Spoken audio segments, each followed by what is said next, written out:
Jadi takwa itu mengenal asal-usul kehidupan, mengetahui bagaimana kehidupan dijalani, mengetahui dan mengenali alamat tujuan kehidupan. Itu takwa. Takwa itu memberdayakan diri untuk berjiwa mandiri, berdaulat, serta produktif, didukung kreatif dan inovatif.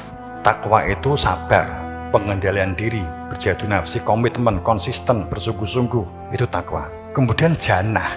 Janah itu situasi yang berkeadaan. Oke, supaya nggak sulit, keadaan dan situasi dan keadaan suatu tempat, lingkungan, waktu, mizan, makan, satu tempat, satu waktu, di situ terjadi harmonisasi kehidupan yang serasi, selaras, seimbang. Kalau kita ngomong seimbang, kita ganti keadilan, memakmurkan, mendamaikan. Situasi itu saling mendukung, tidak ada kata di antara teman pada saat ada temannya yang kreatif, kemudian omongannya itu nyelekit, umpamanya begitu, nyapo, nggawe tempat sampah barang, nyuwun tuku mung sepiro, nah, itu namanya nyelekit.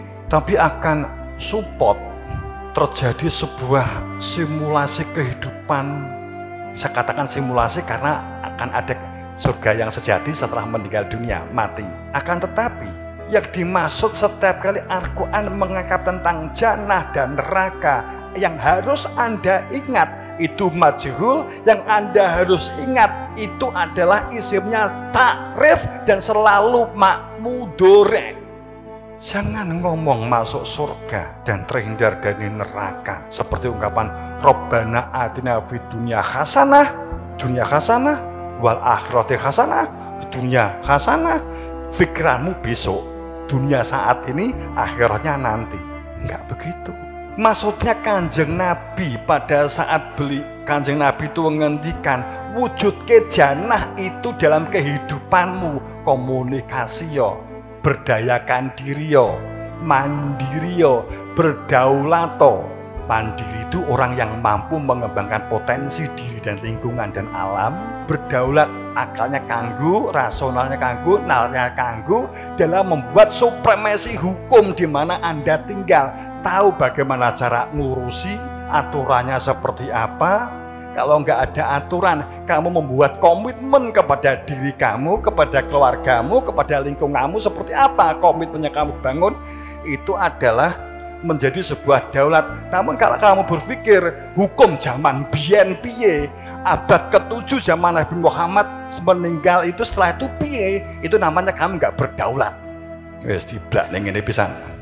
Hukum zaman biyen dienggo saiki, akhire tukaran nganti saiki.